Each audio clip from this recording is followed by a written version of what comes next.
Help me to reach 2,000 subscribers. The first time I saw them together, something in me went quiet. Not angry. Not suspicious. Just still. It was during our daughter Emily's parent-teacher conference at her private school. Lisa, my wife, sat across from Mr. Dalton, her former high school English teacher, now in his late 40s. His voice was deep and calm, the kind that pulled people in. He smiled too long when he looked at her, and she smiled back in a way I hadn't seen in years, nostalgic, almost shy.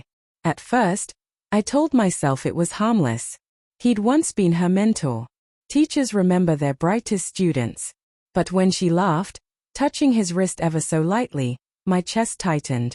It wasn't the laugh of a parent talking to a teacher. It was the laugh of a woman remembering something dangerous. I should have said something that day. Instead, I watched, pretending to listen as they reminisced about those days. Their shared glances weaving an invisible thread I couldn't untangle. That night, Lisa was unusually quiet. She sat by the window after dinner, scrolling through her phone. When I asked what she was looking at, she said, "Work emails." But her lips curved in that same small, secretive smile I'd seen earlier. Later, when I went to bed, I noticed her phone light up on the nightstand. New message, Mark Dalton. I froze. My hand hovered inches from the screen before I pulled it back. She was my wife. My daughter's mother. The woman I'd loved since college. I had no right to invade her privacy. And yet, as I lay there in the dark, I couldn't sleep. Every time she shifted beside me, my mind replayed that laugh. That touch. That message. Over the next few weeks, subtle changes crept in. Lisa began staying late at work. She dressed differently, smoother hair, softer perfume, new blouses that fit a little too well. She said she was mentoring new hires, but her eyes avoided mine when she said it. Even Emily noticed. "Mom's been happy lately," she told me one morning, while I made her breakfast. "She hums when she cooks now." I smiled weakly. "That's a good thing, right?" "Yeah," she said. "But she doesn't hum when you're home." Her words landed like a whisper I didn't want to hear. The breaking point came 2 months later. Emily had forgotten her lunch at home, so I stopped by her school during my break. As I walked toward her classroom, I noticed Lisa's car in the parking lot. She wasn't supposed to be here. I followed the echo of laughter down the hall until I reached the teacher's lounge. The door was slightly ajar. Inside, Lisa and Mr. Dalton sat close, too close. She had her hand on his knee, her head tilted toward him like a confession. His hand traced small circles on her wrist. I should have barged in. I should have shouted. But instead, I froze, watching the scene unfold through the crack of the door. Then I heard her voice, low and trembling. "I shouldn't be here, Mark." He smiled. "You've been saying that for weeks." "I have a family," she whispered. "And you've been pretending you're still happy." Her silence was louder than any scream. I left before she could see me. My hands shook the entire drive home. That night, she came in late. I pretended to be asleep as she slipped into bed. She smelled faintly of his cologne. Woodsy, foreign, wrong. When she reached for me under the covers, I turned away. She didn't ask why. 4 days, I moved like a ghost. Watching her. Waiting. She must have sensed the shift because she started hiding things better. Locking her phone, deleting call logs, showering immediately after coming home. One evening, I caught Emily doing homework at the table, her brow furrowed. "Mr. Dalton gave me an essay about honesty," she said. "Mom said he used to teach her about truth in writing." The irony almost made me laugh. When Lisa walked in, Emily ran to hug her.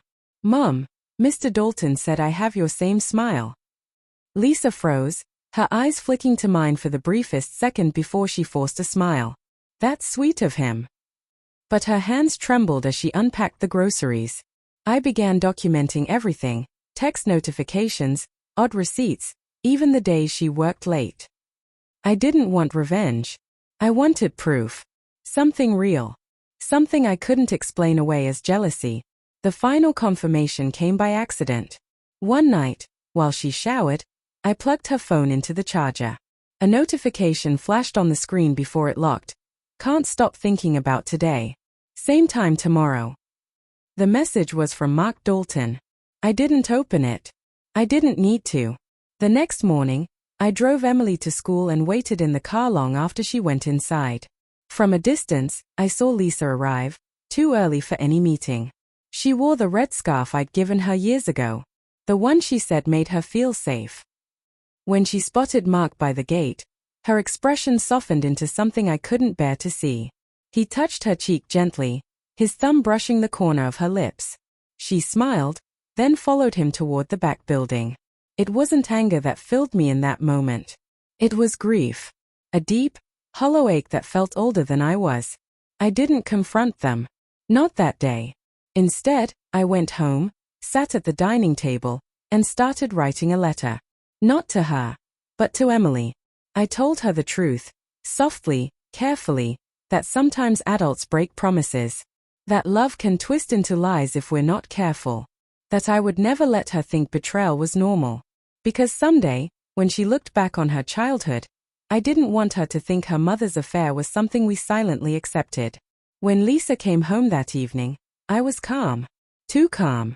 We need to talk, I said. She froze, setting her purse down slowly. About what? About your teacher. Color drained from her face. What? What do you mean? You've been seeing him, I said quietly. At the school. After hours. You've been lying to me. Her lips parted, but no words came out. Then tears welled up, soft and silent. It wasn't supposed to happen, she whispered. He made me feel seen again.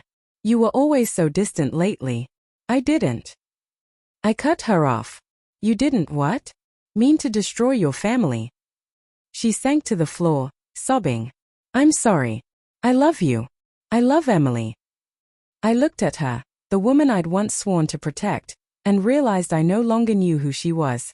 Weeks later, after she moved out, Emily asked, why doesn't Mom pick me up from school anymore? I knelt beside her, brushing a strand of hair from her eyes. Because sometimes grown-ups make choices they regret. She frowned. Mr. Dalton says mistakes help us grow. I forced a thin smile. Some mistakes do. Some just teach us what love should never feel like. As I hugged her, I saw through the window, Lisa, standing by her car at the curb, watching us. Our daughter waved. Lisa waved back, tears streaking her face. In that moment, I understood the cruel symmetry of it all. The woman who once taught children how to read was now the lesson herself, teaching our daughter what betrayal truly means.